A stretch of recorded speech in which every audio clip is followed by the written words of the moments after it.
Olá, meus queridos amigos, companheiros de jornada em nosso canal no YouTube. É um privilégio nos encontrarmos mais uma vez nesta semana que antecede a lição de número 4 da revista Betel Dominical, que será estudada no próximo domingo, dia 26 de janeiro, nas Assembleias de Deus vinculadas ao Ministério de Madureira em todo o Brasil. Vale lembrar, inclusive, que neste trimestre o tema geral é sobre o movimento pentecostal, a chama do Espírito que continua a incendiar o mundo. E eu gostaria de lembrar àqueles que estão assistindo pela primeira vez e também aqueles outros que já assistiram outras vezes, para que se inscrevam no canal, ativem o sininho para receber as notificações e também interajam conosco através de seus comentários. São 3 gestos importantes para expandir a presença dos nossos vídeos nesta plataforma e, com isso, alcançar outros segmentos, inclusive segmentos pertencentes à Igreja de Madureira em todo o Brasil, que ainda não conhecem o nosso canal no YouTube. Portanto, agradeço a todos e àqueles que já se inscreveram e já caminham conosco ao longo de algum tempo. Eu gostaria de frisar inicialmente que a lição de hoje tem por título O Puritanismo, um movimento de pureza espiritual e vida dedicada a Deus. Essas lições foram comentadas pelo bispo Oídes José do Carmo, um dos bispos que integram a liderança do Ministério de Madureira. E certamente há uma razão para que este tema esteja nesta sequência de lições sobre o movimento pentecostal. E a razão principal são as similaridades com o movimento pentecostal, que tem o seu ápice em termos de início no derramamento do Espírito ocorrido na rua Azusa, embora naquele período houvesse também outros movimentos paralelos onde o Espírito Santo foi derramado em profusão sobre aqueles que tinham essa expectativa. E, por óbvio, é importante que façamos aqui considerações, não para acrescer o comentário, muito bem escrito, muito bem produzido, muito bem articulado, mas como subsídios para ajudar os nossos professores diante de suas classes. E eu tenho aqui alguns pontos que eu quero considerar de maneira muito rápida na exposição de hoje. Primeiro, o que é o puritanismo e onde ele surgiu. O puritanismo surge na Inglaterra por volta do século XVI, no período já do governo de Elizabeth I, que sucedeu Eduardo VIII, e no contexto da Igreja Anglicana. Por isso é importante também dar aqui algumas pinceladas sobre a Igreja Anglicana. Naquela época, a Igreja Anglicana surge como um cisma da Igreja Romana, da Igreja Católica Romana. E as razões para esse cisma foram razões pessoais e também razões políticas. As razões doutrinais só vieram no desenvolvimento da vida da igreja anglicana. É claro que você perguntará quais foram as razões pessoais. Henrique VIII casou-se com a viúva de seu irmão, a quem sucedera. Essa viúva era a infanta Catarina de Aragão, que pertencia à corte espanhola, e o desejo de Henrique VIII era ter um filho homem para que o sucedesse no trono. E como havia essa impossibilidade, então Henrique VIII faz um apelo ao Papa, inicialmente que houvesse uma exceção para ele, no sentido de obter o divórcio de Catarina, e aqui convém frisar que a Igreja Romana não aceitava em nenhuma hipótese e ainda não aceita o divórcio. Isso faz parte da doutrina católica. Mas houve essa tentativa, e como essa tentativa não logrou êxito, provavelmente porque o Papa não queria criar dificuldades com Carlos V, que era o imperador do Sacro Império Romano.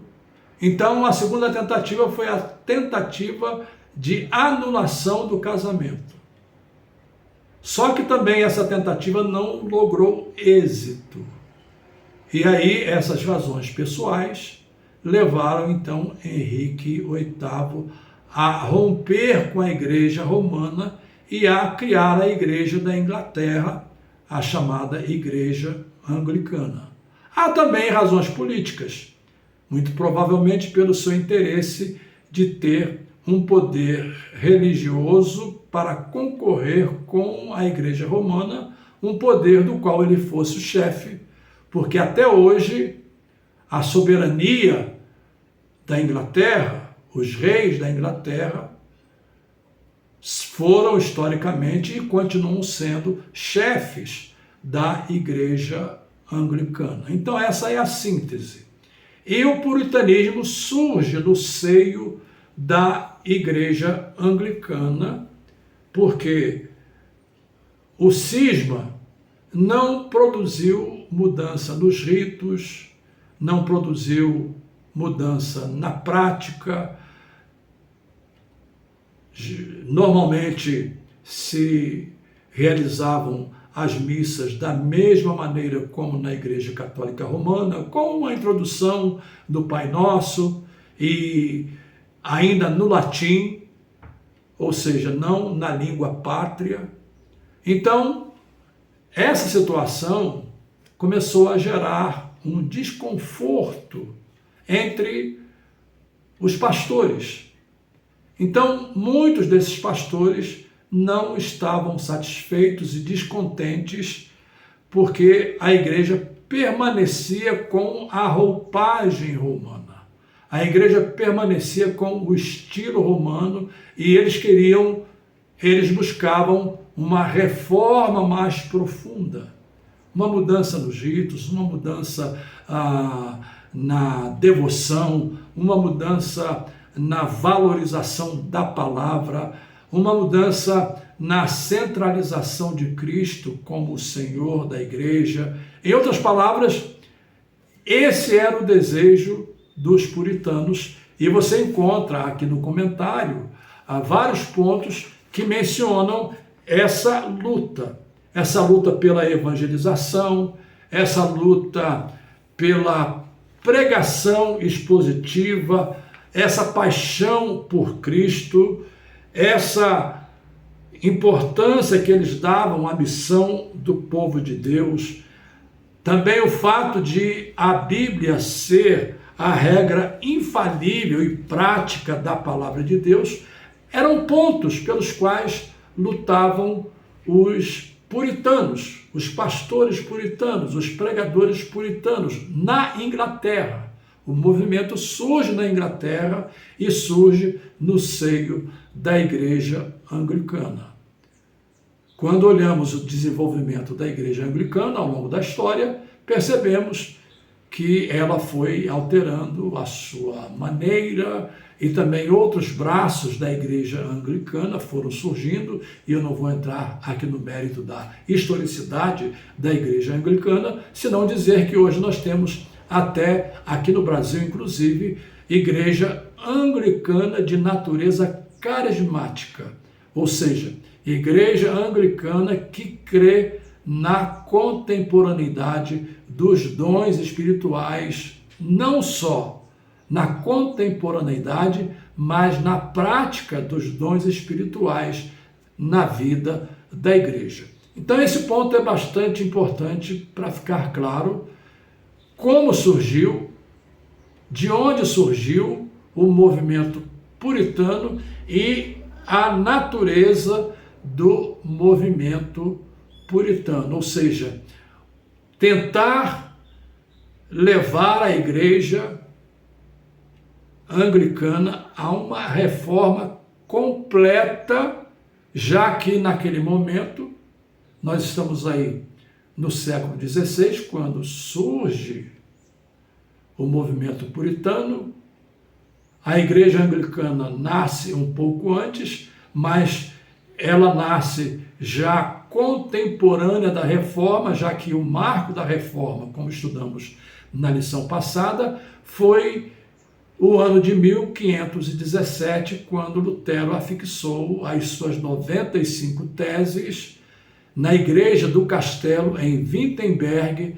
na Alemanha. Então, os ventos da reforma protestante já alcançavam toda a Europa e a Inglaterra não ficava de maneira nenhuma alienada da influência dos ventos da reforma protestante, e esses pastores anglicanos queriam que essa reforma na igreja anglicana fosse também uma reforma completa, ou seja, nesses pontos que estão elencados no comentário e que eu acabei de mencionar. Eu gostaria aqui também de trazer para os queridos companheiros e companheiras que acompanham a nossa jornada no YouTube, os nomes expoentes do puritanismo.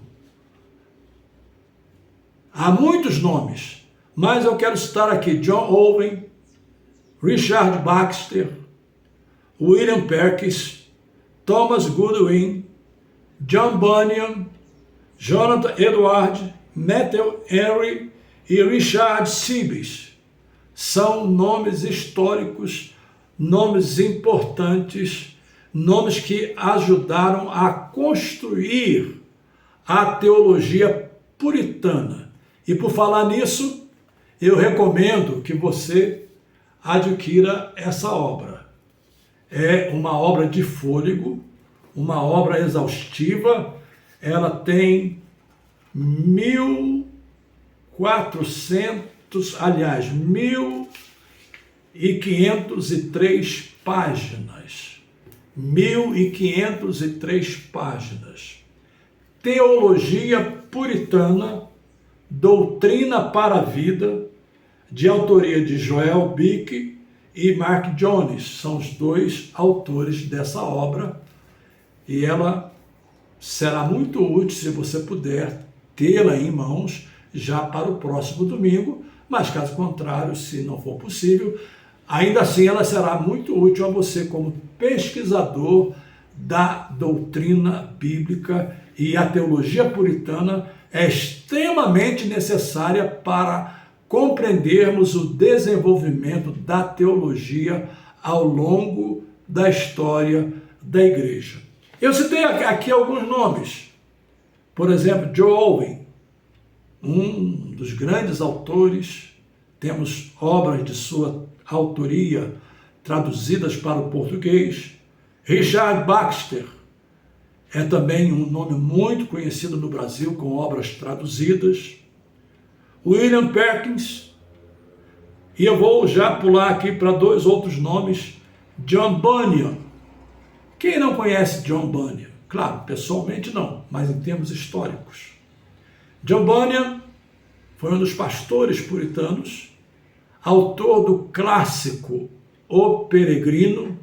É uma obra perene. Se você ainda não leu, eu lhe sugiro que leia O Peregrino, de John Bunyan. Ele era um pregador puritano, um pregador que ficou preso por um bom tempo em razão de perseguições movidas contra a sua pregação, contra a sua mensagem. Era um pregador que valorizava a pregação expositiva. Há outras obras dele traduzidas para o português, eventualmente nós só pensamos em O Peregrino, mas há outras obras, entre elas uma em que ele trata da justificação. Então, é um autor que valeria a pena você ler, principalmente O Peregrino, um autor que teve uma grande influência, inclusive essa obra, O Peregrino, foi escrita durante o seu período de aprisionamento, ou seja, a prisão não impede de você exercer o seu ministério, mesmo que seja em situações difíceis, mesmo que seja na adversidade. John Bunyan foi o nome que eu acabei de citar. Outro nome que eu gostaria de citar é Jonathan Edwards. Esse já é um nome que aparece nos Estados Unidos no período de um grande reavivamento na nação americana. E Jonathan Edwards é um dos grandes puritanos, inclusive com uma ênfase muito grande para as afeições, para os sentimentos, não desvalorizando o intelecto, não desvalorizando a razão, mas valorizando os sentimentos. Há inclusive uma obra dele traduzida para o português chamada Afeições Religiosas, e esse livro trata exatamente desse aspecto, ou seja, um aspecto experiencial da vida cristã, não uma vida cristã teórica, não uma vida cristã intelectualizada, mas uma vida cristã para ser vivida na experiência. Jonathan Edwards, ele é um dos grandes nomes do reavivamento dos Estados Unidos, porque o puritanismo foi o primeiro movimento cristão a chegar nos Estados Unidos, com aqueles irmãos que estavam em busca do novo mundo para fugir das perseguições na Inglaterra, e eles estavam naquele navio, atravessaram o mar e chegaram em Plymouth, no estado de Massachusetts, e ali eles fundaram a primeira colônia americana. E o seu compromisso foi de não criar uma igreja oficial na Inglaterra, mas permanecerem fiéis à igreja da Inglaterra. Então, a nação americana sofreu uma influência muito grande do puritanismo, não só na primeira colônia, mas nas outras 12 colônias, porque foram 13 colônias que depois se reuniram para fundar a nação americana num sistema federativo, com influência muito forte do puritanismo. Outro nome que é importante citar em termos históricos é o nome de Richard Sibbes, porque esse foi o nome que deu, foi o personagem, foi o pastor que deu, digamos, uma estrutura à doutrina do Espírito Santo e trabalhando o conceito do selo do Espírito como algo que acontecia na regeneração e também como algo que acontecia de modo distinto na vida do crente. Você pode encontrar a descrição da teologia de Richard Sibbes nesta obra, Teologia Puritana, e no capítulo que trata do acolhimento ao Espírito, o autor menciona esse ponto, e aqui também no comentário, principalmente na revista do professor, o comentarista e os responsáveis pela edição da revista Betel Dominical trazem o testemunho de Donald Dayton.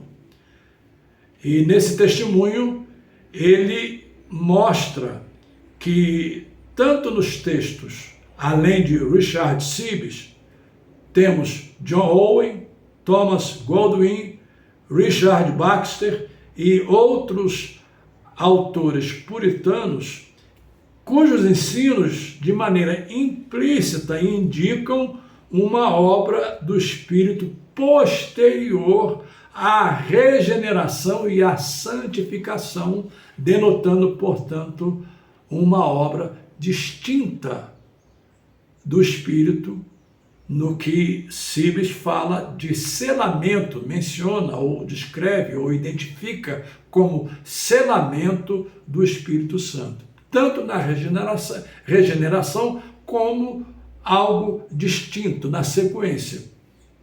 E isso nós poderemos ver em um puritano, digamos, contemporâneo. Claro que ele já é falecido, mas eu chamo de contemporâneo porque ele é dessa safra recente. Martyn Lloyd-Jones. Martyn Lloyd-Jones foi pastor da Capela de Westminster e ele definiu muito bem esse conceito da distinção da regeneração, seguindo a corrente de Sibbes, da distinção entre a regeneração e o selo do Espírito como obras distintas. Então temos já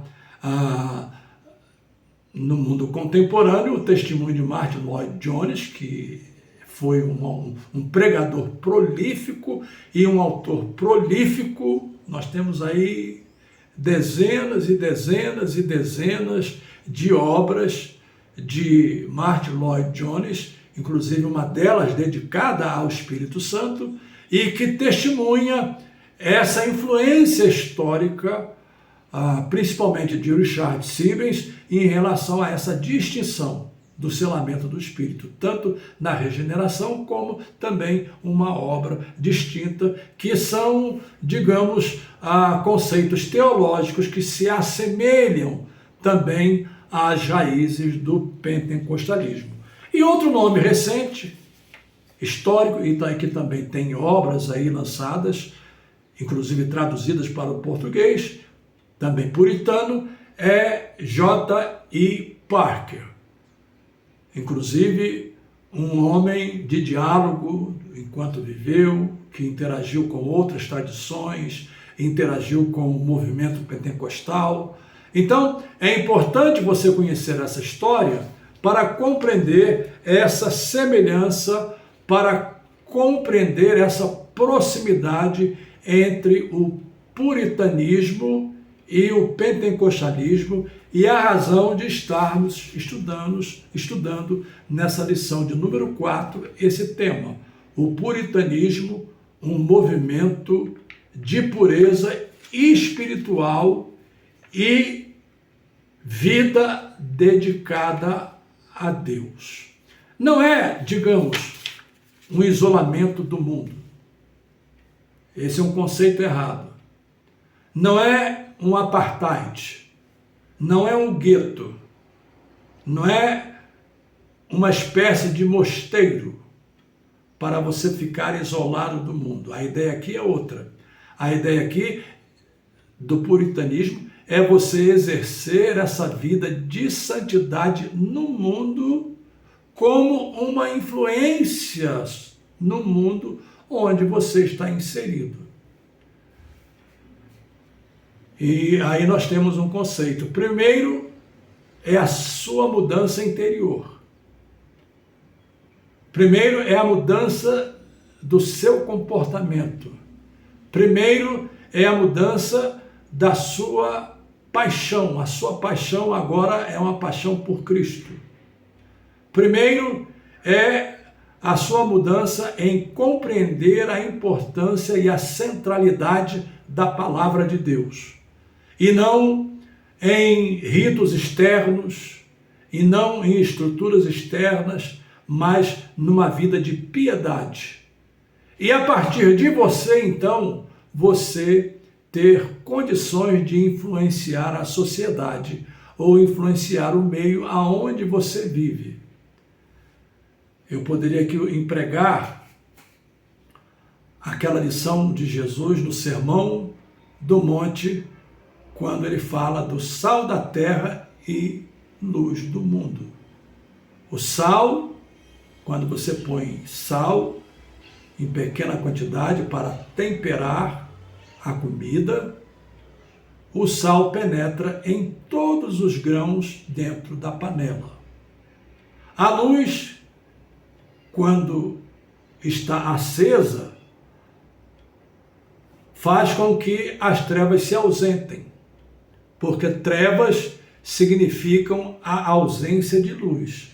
Com a luz presente, as trevas se ausentam. Então, Jesus disse: vós sois o sal da terra e a luz do mundo. E a ideia aqui dos puritanos é exatamente essa, de você, como essa influência, transformada pela paixão por Cristo, transformada pela sua valorização dada à palavra de Deus, dada à pregação expositiva, e esse era um ponto muito caro para os puritanos. Os puritanos faziam da pregação expositiva a sua ferramenta principal. Não era simplesmente pegar um sermão temático, não era simplesmente pegar um sermão textual, mas era pegar uma parte do texto bíblico e fazer uma exposição do texto bíblico.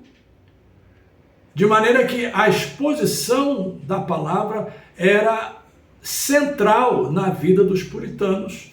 E esse é um ponto que nós, como pentecostais, precisamos resgatar na vida de nossa igreja. Embora haja uma valorização, principalmente nos cultos de doutrina, mas é preciso que haja mais presença da pregação expositiva, porque é com ela que nós mudamos os hábitos. É com ela que nós mudamos as concepções erradas que muitos têm em relação a Deus, que muitos têm em relação a Cristo, que muitos têm em relação ao Espírito Santo, que muitos têm em relação à igreja e que muitos têm em relação à sua própria vida cristã vivida no mundo. E eu posso assegurar com bastante firmeza que os puritanos forneceram a base para esse conceito exercido pela fé cristã de maneira geral, em que a vida cristã não se divide em vida secular e vida religiosa. Não temos aqui dois pavimentos, o pavimento de cima e o pavimento de baixo. Nós temos um pavimento só, uma vida só. Não é uma vida para ser vivida no âmbito da igreja e outra vida para ser vivida no âmbito secular. Absolutamente. É uma vida para ser vivida de maneira plena no âmbito da igreja, ou seja, da comunidade de fé, mas essa vida tem de se expressar na prática, na vida diária, no comportamento de todos os dias, na maneira de ser. Para que as pessoas, ao enxergar essa vida, ao enxergar esse comportamento, elas possam perceber que essa pessoa tem uma vida mudada, uma vida transformada e uma vida que deve influenciar a sociedade. Então, em linhas gerais, esses são os pontos que eu trago como subsídios para a lição de número 4. Na próxima semana, estaremos trazendo subsídios para a lição de número 5, o pietismo, que é um segmento da vida puritana, o pietismo, reavivando o coração através da devoção. É a lição do próximo domingo, sem ser este, no dia 26, o primeiro domingo de fevereiro, dia 2 de fevereiro, lição de número 5. Termino, mais uma vez, pedindo que inscrevam-se no canal, ativem o sininho para receber as notificações e interajam conosco com os seus comentários para aumentar, para expandir a presença da nossa mensagem nesta plataforma. Foi muito bom estar com todos vocês. Um grande abraço e um beijo no coração de cada um. Deus os abençoe em nome de Jesus.